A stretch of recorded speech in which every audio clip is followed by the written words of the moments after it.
नमस्कार दोस्तों, target with PS Parihar channel में आपका स्वागत है।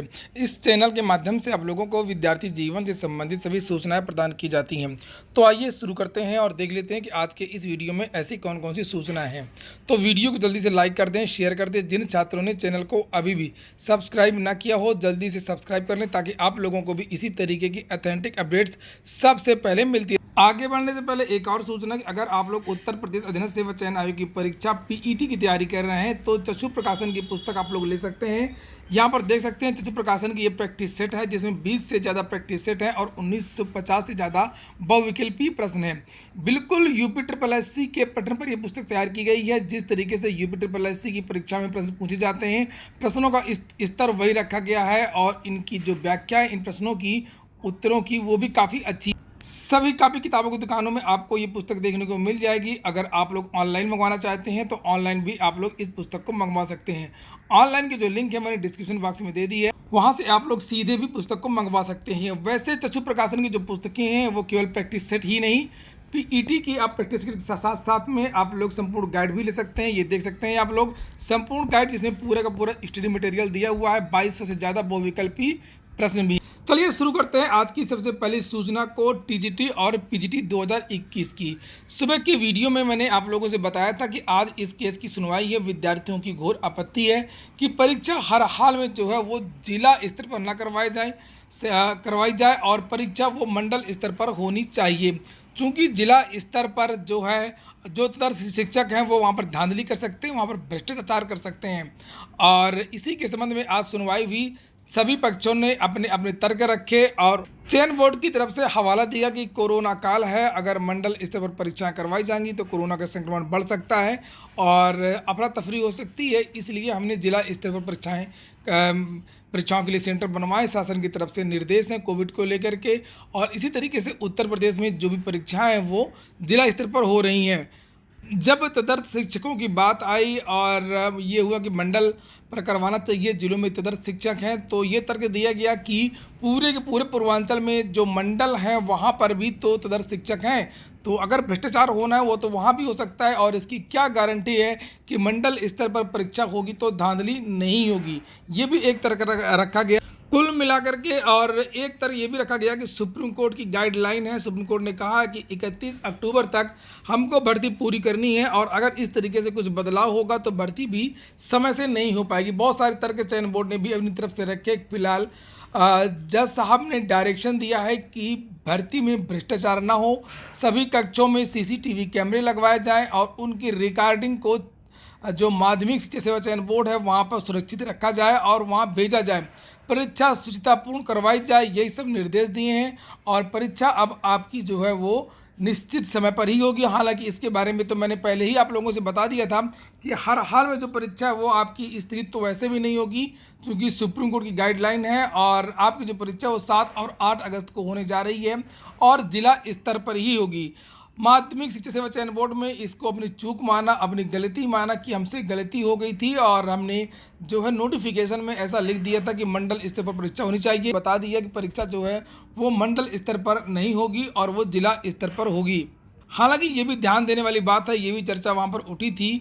विद्यार्थियों के वकील ने कहा था कि जब कोरोना काल चल रहा था तभी इसका नोटिफिकेशन जारी हुआ था और इसकी जो नोटिफिकेशन है वो 2 बार जारी हुए और दोनों नोटिफिकेशन में यही कहा गया था कि मंडल स्तर पर परीक्षा होगी।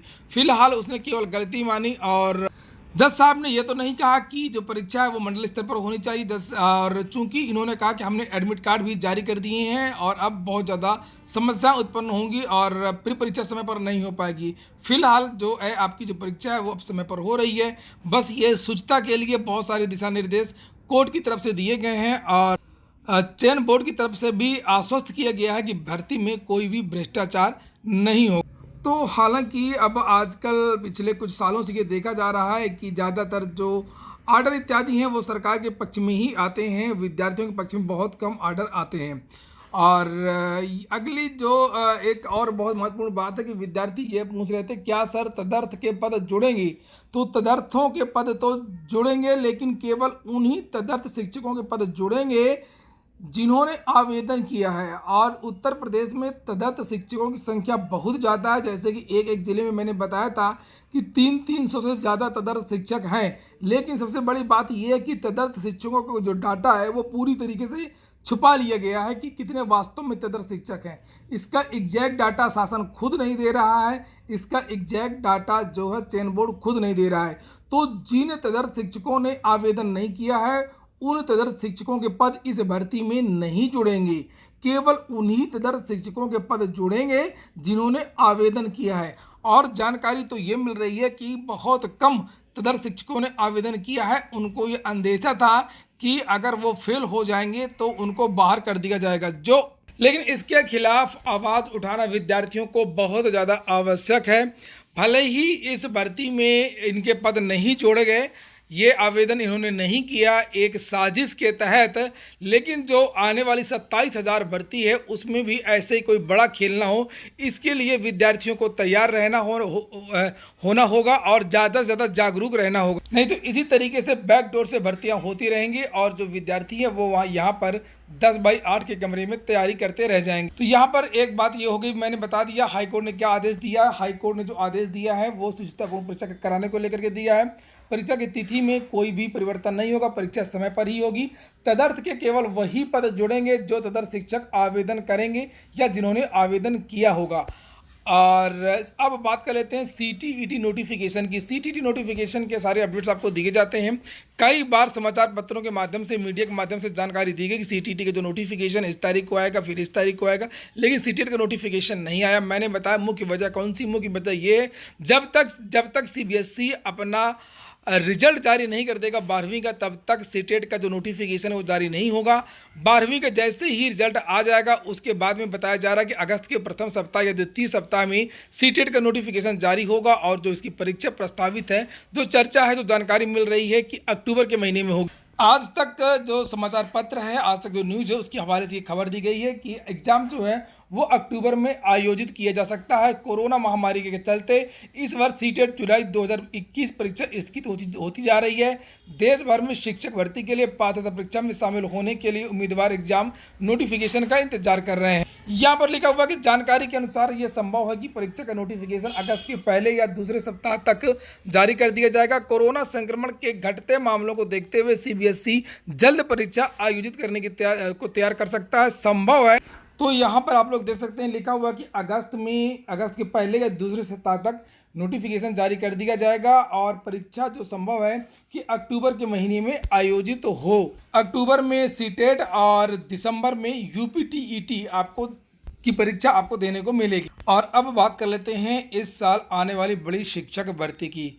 हालांकि जो प्राथमिक शिक्षक भर्ती की यहाँ पर मैं बात नहीं कर रहा हूँ, क्योंकि प्राथमिक शिक्षक भर्ती के बारे में तो स्पष्ट हो चुका है कि सरकार प्राथमिक शिक्षक भर्ती लाने की मूड में नहीं है। और लेकिन अगर सरकार इस साल केवल घोषणा करेगी प्राथमिक शिक्षक भर्ती के लिए, मैं फिर से कह रहा हूं, जो मैंने पहले कहा था वो मैं आज भी कह रहा हूं, सरकार जो है टीईटी के नोटिफिकेशन के पहले ही प्राथमिक शिक्षक भर्ती की घोषणा कर देगी। और जिस समय टीईटी का नोटिफिकेशन चल रहा होगा, आवेदन हो रहा होगा, और उसी समय जो है आचार संहिता लग जाएगी और भर्ती होगी नहीं। फिर इसी तरीके से जो है ये भर्ती लंबित हो जाएगी और अगले साल जो प्राथमिक शिक्षक भर्ती है वो अब अगले साल ही आ सकती है। अब बात कर लेते हैं कि अब आने वाली बड़ी भर्ती कौन सी हो सकती है। अब नंबर 2 पर आता है माध्यमिक शिक्षा सेवा चयन बोर्ड की भर्ती, टीजीटी और पीजीटी की। टीजीटी और पीजीटी का तो रिकॉर्ड रहा है, कभी भी जल्दी भर्ती आती नहीं है। इसमें तो नोटिफिकेशन अगर कैंसिल हो जाता किसी बात को लेकर के, उसमें ही 6 महीने लग जाते हैं। तो अभी तो इनका ये जो भर्ती चल रही है ये पूरी होगी, उसके बाद में इसका रिजल्ट आएगा और उसमें काफ़ी समय लग सकता है। और हालांकि इसकी जो भर्ती है वो जल्द आएगी, मगर इस साल आने की संभावना बहुत कम दिख रही है। लेकिन एक भर्ती है जो लगभग 90% संभावना है कि वो पूरी आएगी, और वो है जीआईसी की एलटी ग्रेड शिक्षक भर्ती। चूँकि इसके लिए शासन ने पहले ही आदेश दे दिए हैं और उत्तर प्रदेश लोक सेवा आयोग से ये भर्ती होनी है। पुरानी भर्ती कंप्लीट हो चुकी है और पुरानी भर्ती के बचे हुए पद और जो अधियाचन आया है, कुछ और अधियाचन अभी आने हैं। निदेशालय में लेकर के कुछ समस्याएं जो मैंने बताया था, जैसे वो सॉर्ट आउट हो जाएंगी, वैसे ही आपको लगभग 8 से 9 हज़ार पदों पर नई एलटी ग्रेड शिक्षक भर्ती देखने को मिल सकती है। उसके लिए आप लोग तैयार रहें और अपनी तैयारी करते रहें। तो ये हो गया आज का वीडियो अगर आपको अच्छा लगा हो तो वीडियो को लाइक कर दें। जिन छात्रों ने चैनल को अभी भी सब्सक्राइब ना किया, सब्सक्राइब कर लें। पूरा वीडियो सुनने के लिए बहुत बहुत धन्यवाद।